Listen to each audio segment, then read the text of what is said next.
Hey everyone, and welcome to this explainer. I am absolutely thrilled to have you here today. We're going to take a magnifying glass to something that is so deeply woven into our daily lives that honestly, we rarely stop to actually examine how it works. You know, we usually think of communication as just a static event, just talking, right? But what if I told you it's actually an incredibly dynamic, continuous reality generator? Today, we're literally tearing apart the anatomy of meaning itself. So I want you to think back for a second. When was the absolute last time you were completely, horribly misunderstood?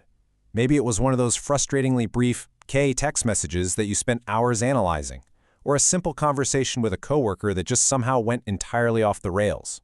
Well, it happens to all of us, and it brilliantly highlights the very real high stakes of our everyday interactions. Communication isn't just about moving facts from my brain into yours. It's a complex, multi-layered process, and when it breaks down, things get messy fast.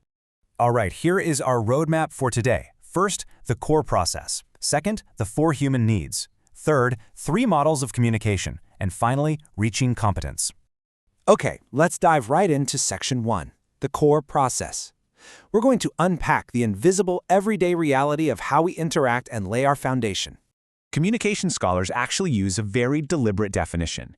It's defined as the process of generating meaning by sending and receiving verbal and nonverbal symbols and signs influenced by multiple contexts. Now, the absolute crucial point here is that phrase, generating meaning. Communication is not merely a data dump from me to you. It's an active, collaborative process where we're creating a shared understanding together. Because, you see, meaning isn't just floating around in the air. It relies heavily on both verbal words and nonverbal signs. We're talking your tone, your posture, your facial expressions, and the whole shebang is wrapped up in multiple contexts. The environment you're in, your cultural background, your relationship with the person you're talking to, all of these drastically change the meaning of the exact same words. Once you realize this, it's a real game changer. You stop blindly blaming the other person for not listening, and you start looking at the contexts that are shaping the message. And because it is a process, communication has some really fascinating characteristics. It's continuous and dynamic. There's no clear beginning or end. The conversation you're having right now is shaped by every interaction you've ever had before it. But the most vital takeaway here, communication is irreversible and unrepeatable. Think about an argument. Once you let something hurtful slip, you can apologize, sure, but you can never truly unsay it. The message has been sent and the dynamic has changed forever. No take-backs. Which brings us to Section 2, the 4 human needs. We know the what, now let's anchor this to the why. Why do we even communicate at all? We don't just talk to hear our own voices. Communication actually keeps us alive and functioning across 4 core needs. First up, physical needs. This literally keeps us healthy. Prolonged isolation actually harms our physical well-being.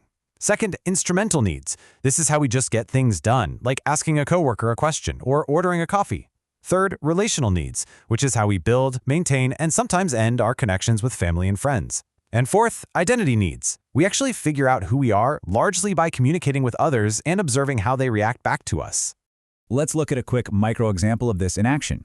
You know when you pass someone in the hallway, you say, "Hey, how's it going?" and you just keep walking without even waiting for an answer? Well, you weren't actually asking for a data report on their life, you were fulfilling a relational need. Scholars call this phatic communion.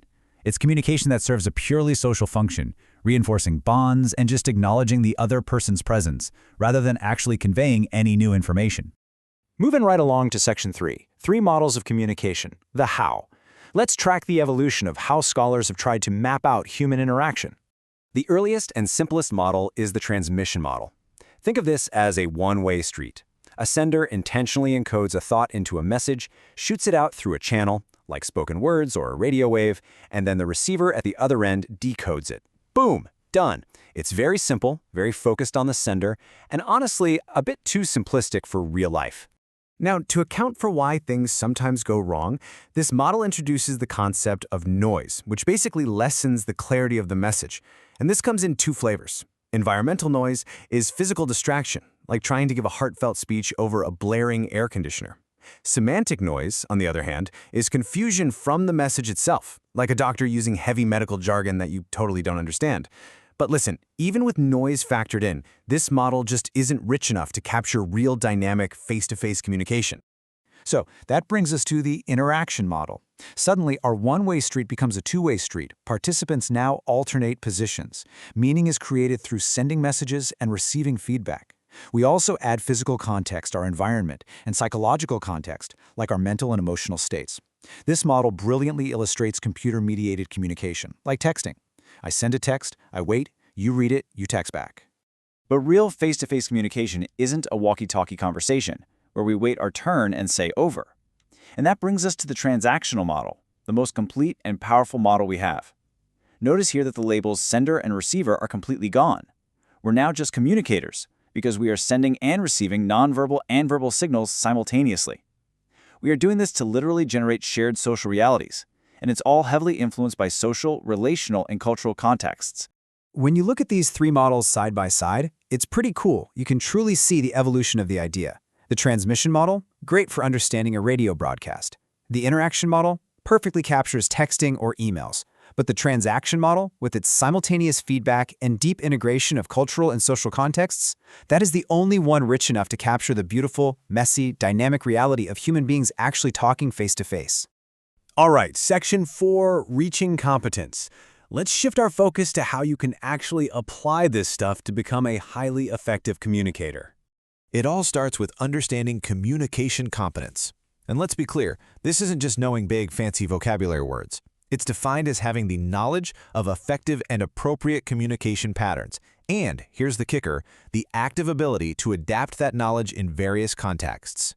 You might be an absolute blast with your best friends, but if you can't adapt that style when you're interviewing for a corporate job, well, you haven't reached full competence yet.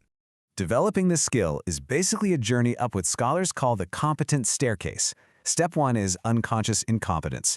You don't know what you're doing wrong, you're just blissfully oblivious. Step 2 is conscious incompetence. You suddenly realize you have a deficit, and honestly, this is the most awkward phase. Step 3 is conscious competence. You're communicating effectively, but it takes deliberate mental effort. You're trying hard. And finally, Step 4 is unconscious competence. You've practiced so much that brilliant, adaptable communication just flows out of you naturally, without you even having to think about it. Now, on your way up that staircase, you are almost certainly going to hit some anxiety. And it is absolutely crucial to normalize this. A lot of people experience communication apprehension, which is a general anxiety about interacting, or public speaking anxiety, which is specific to giving presentations. Both are completely 100% normal. They are manageable parts of the process. Even the most incredibly competent communicators feel those butterflies. They've just learned strategies to adapt and push right through them. Let's bring this all back to a core truth of the process we touched on earlier. Communication is unrepeatable. The exact same encounter can never happen twice. Think about that. The timing, your psychological state, the environment, it's all going to be different next time. Because every single interaction is a totally unique event, intentional and adaptable communication is absolutely crucial. You have to be fully present in the moment. Which leaves me with this final thought for you to ponder. The very next time you open your mouth to speak to someone today, I want you to ask yourself, are you just trying to blindly transmit a message like a radio tower? Or are you paying attention to their feedback, adapting to their context, and simultaneously generating a shared social reality together? Master that second one, and you completely master communication. Thank you so much for joining me for this explainer, and I can't wait to explore more with you next time.